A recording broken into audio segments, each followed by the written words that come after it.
In this video, I will cover how I improved my surveillance tenfold by simply not making these 5 rookie PI mistakes. When I got started as a PI back in 2008, I was green. I mean as green as grass on a cool summer day, folks. I literally knew just about nothing about conducting surveillance. But hey, that didn't stop me from trying, then failing, then trying, then failing, then trying some more until I got it figured out.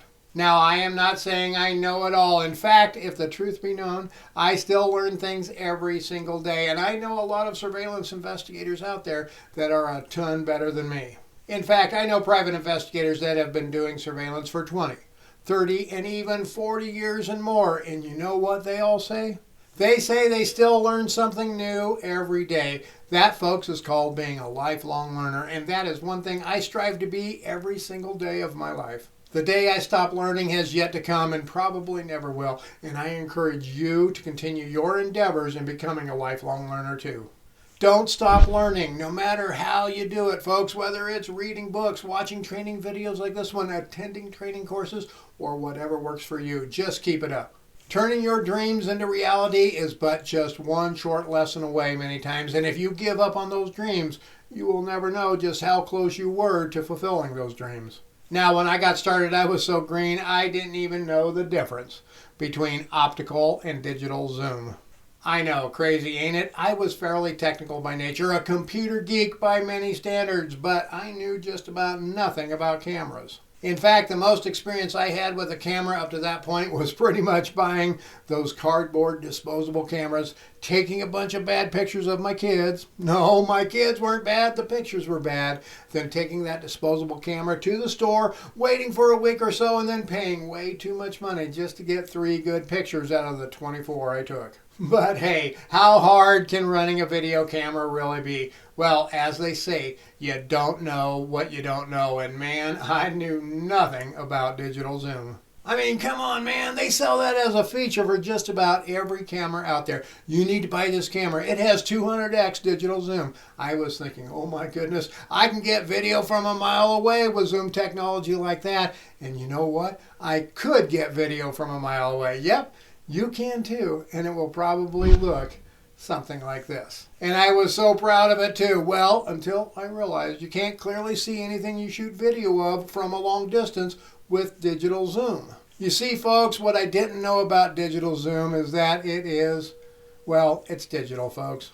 Wikipedia explains it this way. Digital zoom is a method of decreasing the precise angle of view of a digital photograph or video image. It is accomplished by cropping an image down to an area with the same aspect ratio as the original and scaling the image up to the dimensions of the original. So digital zooming really is not zooming in at all. It just takes a photo and zooms in on a particular area. That's what videos are, folks. A bunch of photos taken very fast and then displayed one after another. I did know that back then, but that was about all I knew. Here is an example of what digital zoom does. Take a look at this photo. Pretty nice shot, I would say. Pretty clear, good scenery even. But if I want to zoom in on an area far away like this, how will that work with digital zoom? Well, each increment of zooming with digital zoom just crops in a little closer to try to get a better look at things from a distance. Then it crops in a little closer, yet again, when you zoom some more to try to get an even better view of what you want to see. Then you get that digital zoom zoomed in all the way and voila, picture perfect, ain't it? Well, it's good enough, don't you think? No, not even close. But I didn't know that. And yes, I did turn in some videos with that digital zoom turned on, and I was so proud of what I was able to do. Hey, I didn't even have to be close to my subjects to get video. This is awesome. Embrace the technology. Then the client says something like this. Nice job, John, but are you using an old camera or was your lens dirty? We can't make out anything in the video, and it is really shaky too. Yep, another downside to using digital zoom is that it makes your video very shaky, and combine that shaky with the blurry and you have, well, subpar video to say the least. But hey, you learn from your mistakes, and I did figure out what the problem was, and I moved on to make other rookie mistakes. The next rookie mistake I made had a lot to do with my inability to be invisible. You see, folks, I assumed that the dark tinting in my windows made me invisible. But you know what? It doesn't. I looked at my surveillance vehicle from all kinds of angles, with the sun right in front, with the sun right behind, with the sun on my left, and with the sun on my right. And I thought, man, oh man, no one will ever see me inside my super duper extra covert spy mobile. Then I started getting burned, one case after another. Yep, I got burned more times than not when I started, and I got burned by the subject I was surveilling, the subject's neighbors, the mailman, the cops driving by. Just about everyone knew I was there. You see, what I didn't know was that, well, you can see inside just about any vehicle, even with limo tint, when the sun is in the right position. Take a look at this nice Lincoln limo. Pretty dark tint on it, I must say. But wait, what is that in the front seat? Yeah, when you look closer, you can clearly see the driver sitting there inside the vehicle, and that is what everyone saw when I was out there on surveillance in my early days. You see, folks, I had no surveillance training. I had no PI guide to tell me what to do, or, more importantly, what not to do. And my client, who owned a large PI firm here in Colorado, had less experience with this type of surveillance than me. They had been doing a lot of fraud and criminal cases and landed a big insurance contract, and they were out there winging it right along with me. So there was a lot of trial by error, to be sure. I soon learned that people can see you if you are sitting in that front seat with nothing blocking the light from coming into the car. So I got me a sunscreen for the windshield, and I started hopping into the rear seat when I got on scene to help make sure I stayed hidden and out of sight. Nowadays, I also use black foam core cutouts to fit inside my side windows to black out the interior completely. This helps keep me hidden and protects me from the sun's heat as well. But then I also had to learn how to jump back to the front seat and get in the chase when the subject left really quick too. Now, another rookie mistake I made way too often, folks, was getting way too much video. I got video of everything, and I mean everything.